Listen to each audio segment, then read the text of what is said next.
Assalamualaikum warahmatullahi wabarakatuh. Perkenalkan, nama saya Alfiana Damayanti dari kelas 5A PGSD. Nah, di sini saya akan menceritakan tips bagaimana usaha sukses.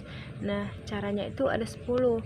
Nah, sebelumnya jangan lupa ya untuk like, comment, dan subscribe. Nah, tugas ini saya buat untuk memenuhi tugas dari kewirausahaan. Nah, kita langsung aja ya. Kita langsung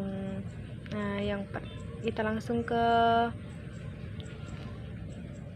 Nah, sesuai janji saya yang pertama, saya akan memberikan 10 tips bagaimana untuk usaha sukses. Nah, kenapa saya kasih tips?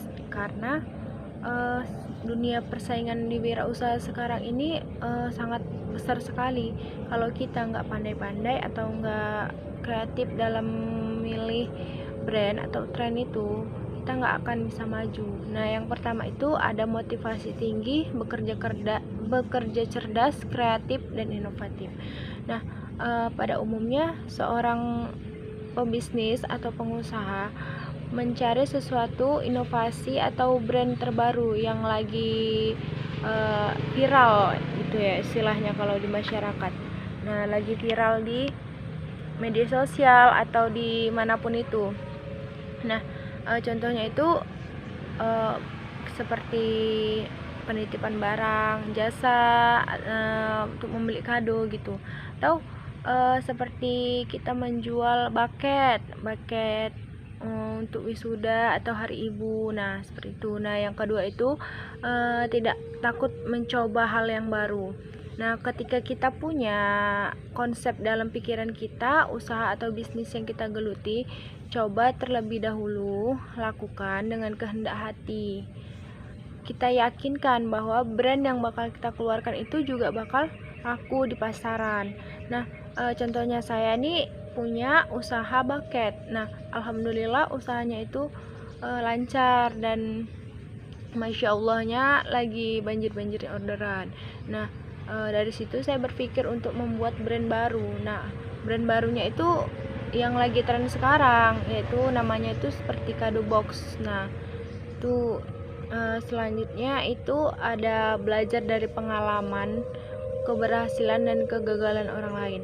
Nah, kenapa kita harus banyak teman-teman yang buka usaha atau teman-teman yang usahanya udah sukses, udah besar. Nah, karena dari mereka kita bisa belajar bahwasannya bagaimana kita bisa semangat karena kegagalan, dan kita juga bisa minta tips dari mereka gimana supaya kita selalu supaya berhasil, supaya usaha kita lancar lagi dan bisa sukses seperti mereka. Nah, yang keempat itu berada di lingkungan orang-orang yang baik, yang memberikan motivasi positif. Nah, contohnya itu tadi kita harus punya banyak teman yang usahanya itu awalnya itu gagal, kemudian mereka itu meraih kesuksesan. Nah, kita tuh harus berada di lingkungan mereka atau di lingkungan yang positif gitu. Nah, saat kita curhat, contohnya nih kan curhat, aku mau buka usaha inilah, kira-kira bisa nggak ya, apa nggak usah ya, atau aku fokus kuliah aja. Nah, teman kita tuh kasih motivasi, misalnya ya udah coba aja, kamu kan punya keterampilan, nggak masalah. Nah, siapa tahu rezeki kamu nanti di situ. Nah, seperti itu contohnya. Nah, yang kelima itu menjual hobi dan keahlian yang kita miliki. Nah, balik lagi ke yang keempat itu. Nah, yang keempat itu kan kita memiliki memiliki keterampilan, keahlian, kemampuan. Nah, dari kemampuan itu bisa kita kembangkan gitu. Gimana kita mengembangkannya? Dan dari keterampilan itu insya Allah kita bakal bisa gitu, bisa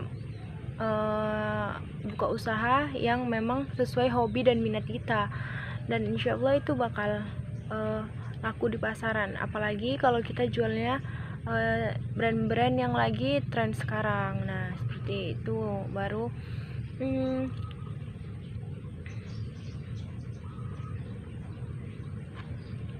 nggak ada yang namanya hobi yang negatif. Nah semua hobi itu pasti positif itu, apalagi kalau menghasilkan dan bisa membuat kita sukses. Nah yang keenam itu ada cekatan untuk memulai dan menjalani sebuah peluang usaha. Nah apabila ada peluang kita untuk membuka usaha, apalagi usahanya ini yang benar-benar disukain sama anak-anak zaman now. Nah seperti itu istilahnya. Nah jadinya tuh kita tuh peluang kita tuh lebih besar untuk menjual brand tersebut gitu. Jadinya usaha kita bisa berjalan. Nah walaupun ya nggak banyak yang pesen, setidaknya kita tuh terus mengasah hobi, mengasah kemampuan kita, jadi kita bisa lebih baik dan akhirnya kita bisa lebih baik dan buka brand yang lebih lain lagi. Nah itu. Nah yang ketujuh itu mau menerima kritikan dan masukan orang lain. Nah kita sebagai ownernya misalnya kita posting brand di sosial media misalnya, lalu kemudian ada orang yang komen. Nah dia langsung ngomong ke kita secara pribadi melalui chat pribadi misalnya.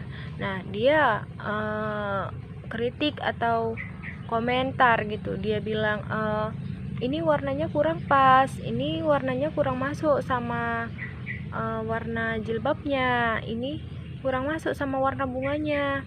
Jadinya nah dari situ bisa jadikan kita pelajaran dong, untuk usaha kita itu lebih baik lagi. Jadi jangan takut kita dikritik. Nah kalau kita dikritik itu nggak boleh marah-marah. Kalau kita dikritik kita seharusnya berterima kasih kepadanya, karena dari kritikan dia kita tahu kalau apa yang kurang dari brand atau barang-barang yang kita jual itu. Misalnya lagi kan kalau kita jual makanan, kita jual ke dia, dia beli, kemudian dia komen gitu dari sosial media kita gitu, dia komen, dia bilang rasanya udah pasti cuman sedikit kemanisan misalnya seperti itu, jadi agak dikurangi ya gulanya. Nah itu kita harus bisa juga terima kritikan dari mereka. Nah yang ke-8 itu mau bersilaturahmi, nggak hanya kumpul-kumpul, tapi kalau udah selesai kumpul kita bisa melalui chat via media sosial media gitu. Nah karena banyaknya teman tadi, kita bisa istilahnya kita kumpul, hari ini kita kumpul. Nah setelah itu dapat pengalaman, dapat motivasi dan lain-lain. Nah itu kita jangan sampai putus gitu, kita selalu minta motivasi mereka, misalnya melalui chat messenger atau WA atau Instagram. Nah seperti itu, jadi kita terus berkembang. Nah yang ke-9 nih yang paling penting kalau mau buka usaha. Kebanyakan pengusaha itu yang mau buka usaha, mau sukses, itu selalu berpikir aku nggak bisa gitu, ini nggak bakal berjalan. Nah yang ke-9 itu jangan pasrah dengan keadaan, berani mengambil resiko dan siap menerima kegagalan. Nggak ada usaha yang sia-sia, semua usaha itu pasti ada hasilnya. Walaupun semua usaha yang istilahnya itu sukses gitu, udah sukses itu nggak ada yang namanya langsung sukses. Mereka itu semua mulai dari bawah, dan mereka itu pasti mengalami kegagalan. Yang namanya usaha itu nggak ada yang nggak gagal. Jadi kalau misalnya kayak owner nih jualan bucket gitu kan, tiba-tiba ada yang cancel, tapi owner itu nggak boleh marah-marah gitu. Kita tahu itu gagal gitu, nggak jadi dibeli dia gitu, itu sama aja kayak rugi gitu kan. Tapi ya udah kita simpan aja, siapa tahu nanti ada yang mau beli lagi gitu kan, jadi kita nggak usah keluar modal lagi. Nah itu kalau untuk pengusaha itu kita harus berani gagal dan harus berani rugi, dan jangan langsung patah semangat, kita semangat aja terus. Nah yang ke-10 itu ada konsisten, ulet dan tekun. apapun usaha yang kita jalanin, semua dikerjakan dengan ikhlas, semua harus dikerjakan secara ulet gitu, konsisten. Apalagi sekarang itu apa ya, all shop tuh lagi bener-bener booming banget di zaman sekarang ini. Nah dari situ tuh kita tuh harus konsisten ke harga barang dan sebagainya gitu. Barang itu harus tetap bagus gitu, jangan sampai kita udah laris baru kita turunkan harga, kita naikkan harga, terus barang nggak bagus, nggak sesuai. Nah itu dia. Nah oke, itu aja sih tips dari aku untuk usaha sukses. Nah Masya Allah, aku sekarang udah punya brand, namanya itu Alfi Flow. Nah dari situ selama libur kuliah aku tuh di rumah, aku kembangin hobi aku, dan Masya Allah sampai sekarang usahanya itu masih berjalan. Dan hobiku itu keterampilannya makin lama semakin bagus. Nah itu saja tips dari saya untuk kalian pejuang small business. Jangan patah semangat, tetap semangat, terus kembangkan ide-ide baru di tahun 2021. Sekian tips dari saya. Wassalamualaikum warahmatullahi wabarakatuh.